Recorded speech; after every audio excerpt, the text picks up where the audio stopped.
Hoje falaremos da fundação da sociologia. Falamos em outras aulas, na primeira de sociologia, na verdade, sobre o que é a sociologia.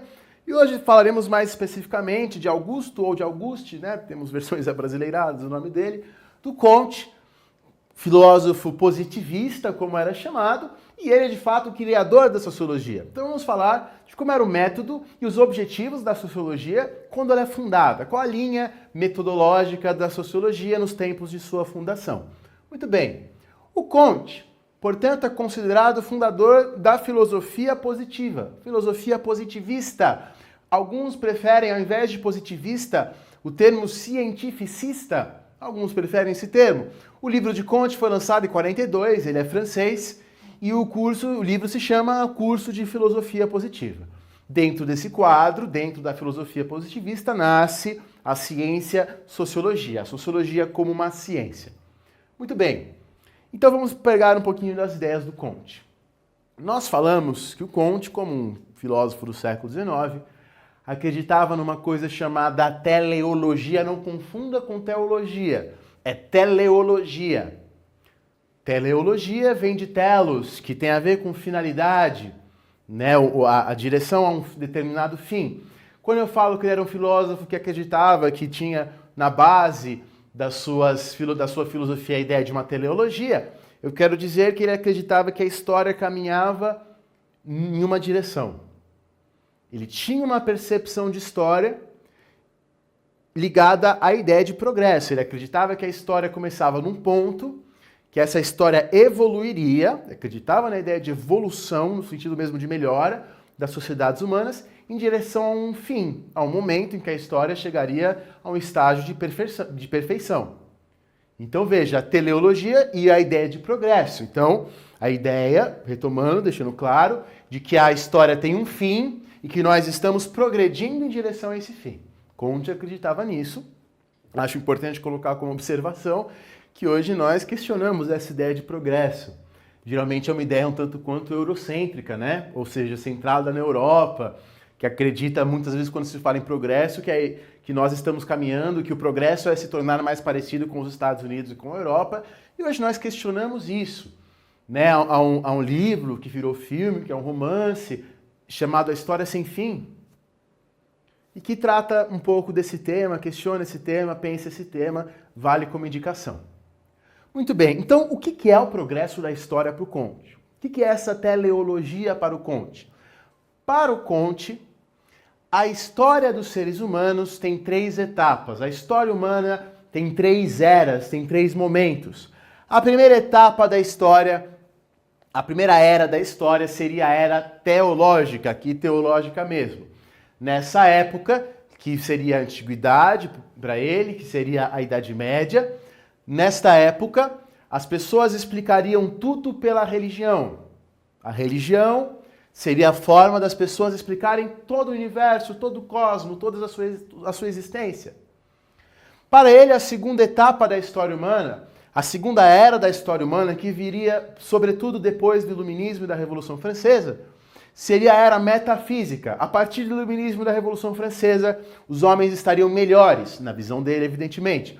Os homens estariam melhores, mais avançados, mais evoluídos.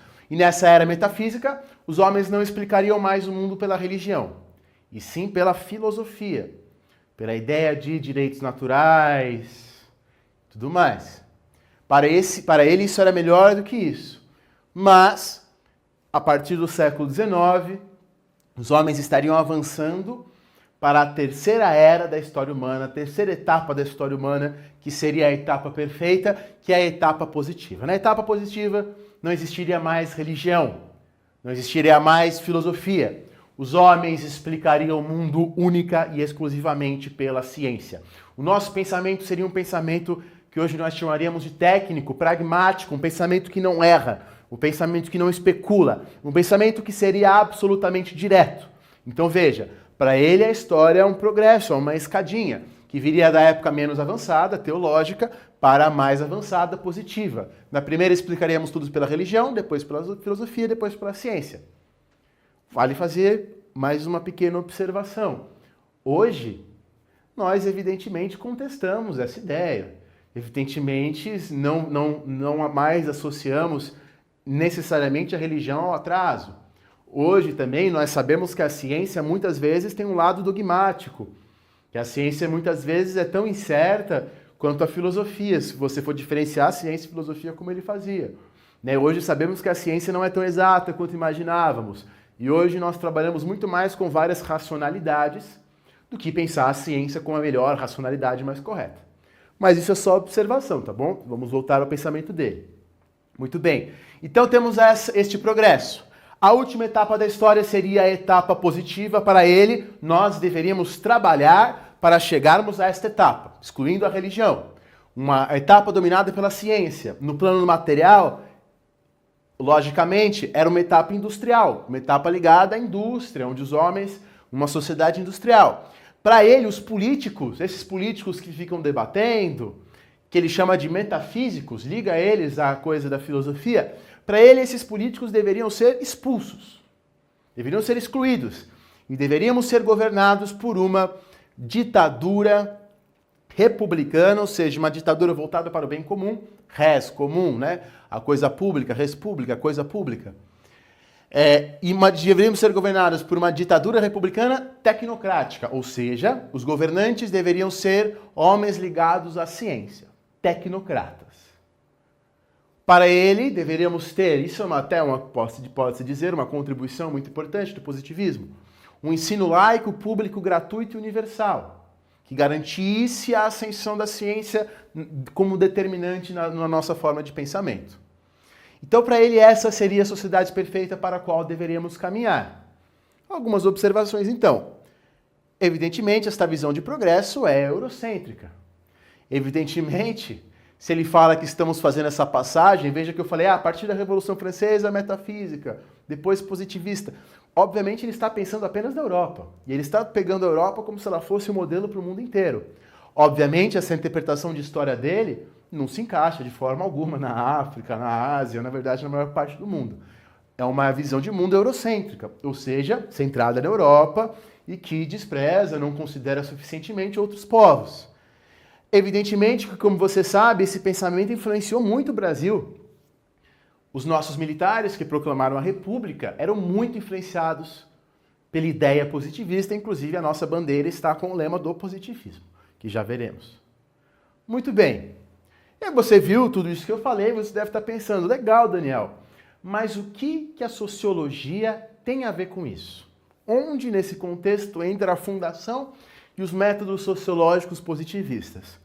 Muito bem, se ele acreditava que na etapa perfeita da sociedade para a qual estamos caminhando, o homem só pensa de forma científica e não há filosofia, ele diz, já temos ciências para a natureza, que hoje a gente chama de física, química, biologia, inclusive o Comte é um dos caras fundamentais para fazer essa divisão.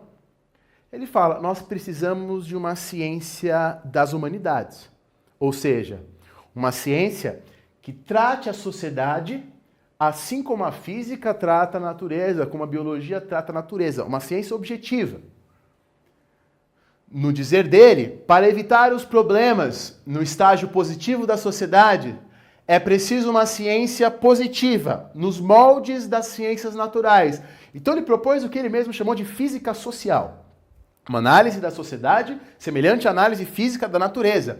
Uma análise com essa intenção. Veja só, vamos ler. Como a física conhece as leis da natureza, a sociologia deveria conhecer aquilo que Comte chamava de as leis imutáveis da vida social, para assim identificar os problemas da sociedade e resolvê-los. Então, para ele, essa sociologia, identificando os problemas e a lógica da sociedade, resolveria os seus problemas e assim garantiria a ordem, que é uma coisa muito importante para o Comte, pois só a ordem levará ao progresso em direção à etapa positiva ou consolidando-a.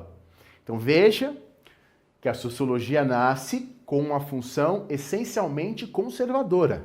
Quando ela é criada pelo Comte, é ele que cria a sociologia com essa intenção, a sociologia é uma ciência efetivamente totalmente conservadora, para identificar os problemas sociais e resolvê-los, e erradicá-los, e garantir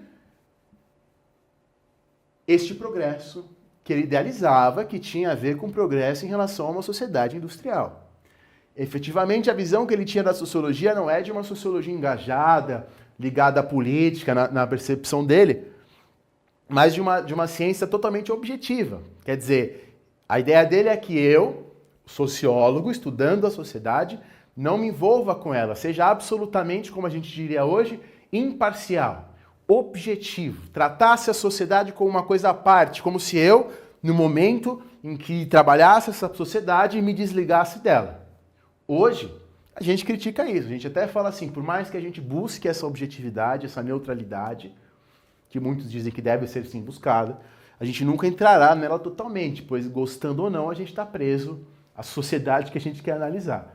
Então a total objetividade hoje todos creem que é impossível, por mais que a gente possa tentar buscá-la. Muito bem, e aí, entendendo tudo isso, vem a frase de Augusto Comte, muito famosa, o amor por princípio, a ordem por base e o progresso por fim. O amor fundamentará, entre os homens, fundamentará esta ordem, que só ela, a ordem, que a sociologia tem um papel fundamental para garantir, nos levará ao progresso. Muito bem, então essa foi uma exposição rápida, mais sintética que o vestibular nos permite ser, da sociologia em sua fundação e em seus métodos iniciais. Vamos rememorar o que foi aqui trabalhado. Muito bem, então nessa aula eu tentei mostrar um pouco para você, apresentar para você como foi a função e os métodos da sociologia em sua fundação. Essencialmente, quando ele cria, dentro da ideia dele de progresso, da ideia do Comte de ordem, a sociologia deveria para ele ser como a física é para a natureza, estudar a natureza de uma forma, como a física estuda a natureza de uma forma totalmente imparcial e neutra e objetiva, a sociologia deveria estudar a sociedade de forma neutra, imparcial e objetiva. Por isso que ele chama a sociologia de física social. Ela nasce com essa função conservadora, depois outros teóricos da sociologia, evidentemente, vão ter perspectivas diversas. Veremos o Durkheim, veremos também o Weber. Há vídeos já gravados, eu deixei junto com a parte de filosofia, sobre o pensamento social do Marx. Então, para você ver as várias metodologias possíveis. Muito obrigado, um grande abraço, até a próxima.